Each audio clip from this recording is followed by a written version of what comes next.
नमस्कार. आजच्या व्हिडिओमध्ये मी सगळ्यांचं स्वागत करते आहे. आज आपण बनवणार आहोत सुशिला. तर सुशिला बनवण्यासाठी मी इथे एका बाउलमध्ये मुरमुरे घेतलेले आहेत. याला आपल्याला व्यवस्थित भिजवून घ्यायचंय.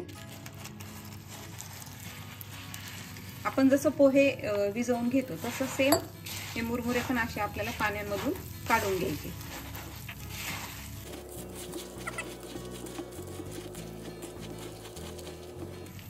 हे चांगले भिजले, लगेचच काढून घेऊ आपण.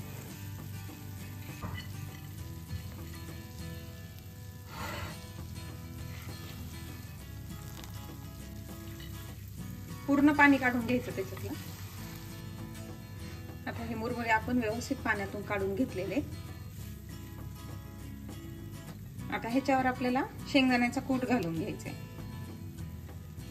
एक साधारण 1 ते 2 चमचे घालायचा, जास्त नाही घालायचा. हे असं. आता ह्याच्यावर आपल्याला हळद घालून घ्यायची.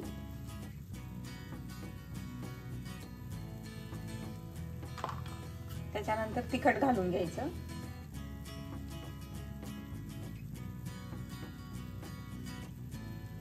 हे मीठ पण घालून घ्यायचं लगेचच.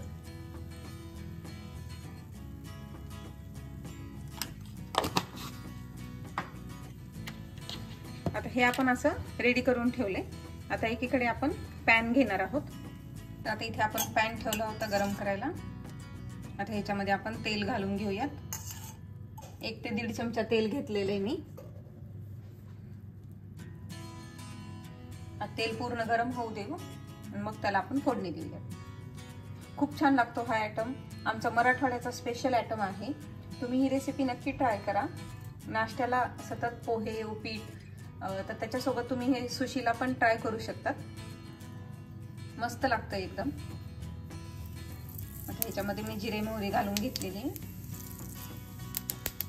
आता मोहरी छान तडतडली आहे. आपण कांदा घालून घेऊ.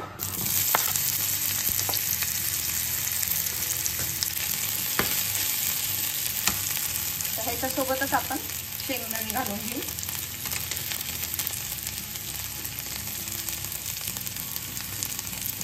त्यात कढीपत्ता,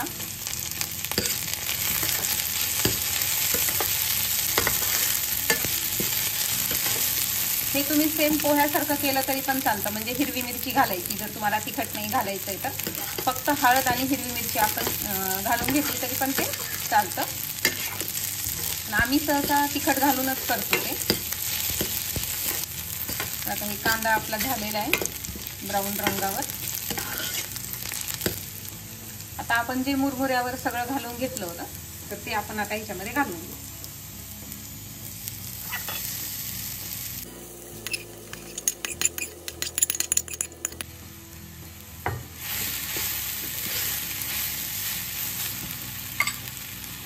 आता ह्याच्यात डाळ घालून घ्यायची.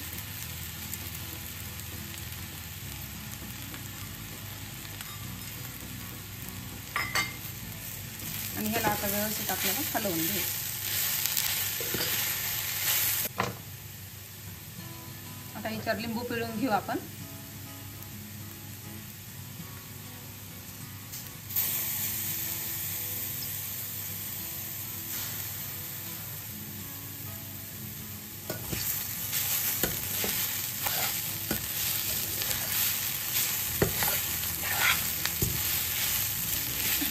आणि तयार झाली आपलं सुशिला. खूप छान आणि क्विक रेसिपी आहे. तुम्ही अगदी 5 मिनिटांमध्ये हे बनवू शकता. 5 मिनिटही लागत नाहीत त्याला व्हायला. तर तुम्ही ही रेसिपी नक्की ट्राय करा. आणि तुम्हाला कशी वाटली हे मला कमेंटमध्ये नक्की सांगा. किंवा तुमच्या साईडला अजून नाश्त्याचे काय काय वेगळे प्रकार केले जातात ते सुद्धा तुम्ही मला कमेंटमध्ये सांगू शकता. आता हे आपण तयार आहे. एका प्लेटमध्ये काढून घेऊया. आता ह्याच्यावर आपण कोथिंबीर घालून घेऊ आणि ह्याला दही सोबत सर्व करायचं. तर तयार आहे आपला क्विक आणि मस्त अशी टेस्टी असा सुशिला. तुम्हाला माझी रेसिपी कशी वाटली हे मला कमेंटमध्ये नक्की सांगा. आणि आवडल्यास याला लाईक आणि शेअर करायला विसरू नका. आणि माझ्या चॅनलला जर तुम्ही सबस्क्राईब केलं नसेल तर पहिले सबस्क्राईब करून घ्या. तर भेटूयात असंच आपण आपल्या पुढच्या व्हिडिओमध्ये. अशाच एका नवीन आणि छान रेसिपी सोबत. थँक्यू.